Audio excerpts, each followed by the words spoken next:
So today we're going to be talking about female-coded men. And you're probably thinking, Mar, you sound insane. To that I say, I promise you, I'm onto something. So what is a female-coded man? A female-coded man is underappreciated, steamrolled over, and just disrespected all the time. He cannot win, okay? He just cannot win. Like, the environment won't let him, and sometimes it is his own fault. Sometimes he makes bad choices that put him in a position where it's like, of course everyone's going to push you down, or disrespect you, or be unkind to you. But a lot of the time, it's also like an environmental thing. So these two elements can kind of feed into each other, because if the environment perpetuates a culture of like repression or like subjugation, then of course like those issues are going to pop up. And then what's also really important is this underlying element of like obsession or aspiration alongside self-imposed expectations that are like slowly destroying them on the down low. You know what I mean? Like, so many issues could be avoided if you just reel it in just slightly, if you just cut back a little bit. But you don't see that with female-coded men. So type 1 in regards to female-coded men, they've never done anything wrong ever in their life. Never. And in this presentation, I think we only have maybe 2 type 1 female-coded men. But type 2, they put themselves in situations and they're like, no, I was doing it for my family. I was doing blah, blah, blah, blah, blah. And it's like, it backfired and you hurt people. So we have to acknowledge that. You know what I'm saying? So guy number 1, Guillermo from What We Do in the Shadows. Is he a female-coded man? Yes, he is a female-coded man. He is disrespected, undermined in the household. Nobody takes his aspirations seriously. He does everything and more for his family. But like, family, for the people that he cares about, but you're never ever going to hear them say anything nice to him, constantly belittling him, made to feel lesser. It's so unfair. I love you. He deserves so much better.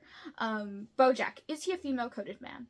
Absolutely not. This guy is not a female-coded man. And then one of the reasons why I would say that is because, first of all, this dude has some kind of authority going on. You know what I mean? Like, he has leverage against a bunch of other people. And then he also is, like, distant. And I feel like in order to be a female-coded man, you have to actually have people rely on you and have people have expectations and have expectations for yourself. So he just doesn't meet the criteria in a meaningful way. Like, nobody can make him feel lesser. So, like, he's not one of them. He's just a guy. Michael Bluth from Arrested Development, that is a female-coded man. He is one of the first female-coded men that I caught on to. He does everything and more for his family, but you'll never see his family respecting him. And you'll just, like, get the vibe that, like, oh man, he keeps coming back even though everyone disrespects him. Why? Because he has a sense of obligation, expectation, that he should be the one dealing with all of his family's stuff, that he should be successful, that he should be a good Bluth, that he should be a good leader. So the expectations are getting him. This guy, oh my gosh, you should totally watch Midnight Mass on Netflix. It's excellent. This guy, long story short, he is repressed. He is obsessed. He's a priest. I don't know if you can tell. He's a priest. Obsessed, repressed priest that makes some really interesting decisions that backfire in exponential ways. He's type 2. I wish he weren't type 2, but he is type 2. Hi, I love you. He's one of my favorite guys of all time. He's so good. He's so good. He's so good. He's so good. He's so great. Love this guy. Okay, Carmy from The Bear. This guy's woman-coded. He's woman-coded.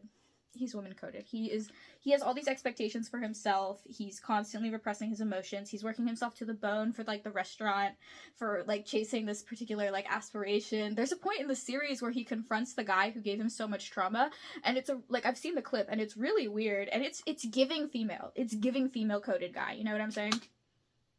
Greg Serrano from Crazy Ex-Girlfriend. If you haven't seen Crazy Ex-Girlfriend, you should give it a shot. It's not everyone's cup of tea, but I definitely think that Greg Serrano is one of those, like, he's a more simple case of female-coded guy, where it's like he is, like, punishing himself, specifically because he feels this obligation to, like, take care of his father, even though his father is arguably not really meeting him where he needs to, so he gets pushed into the category of female-coded man for me.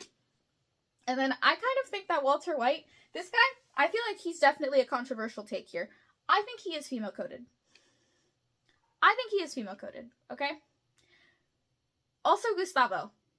Yeah, I think Gustavo, yeah, actually, yeah, no, he's just, like, do I even have to explain? He absolutely represses his feelings. He is obsessed with being the best.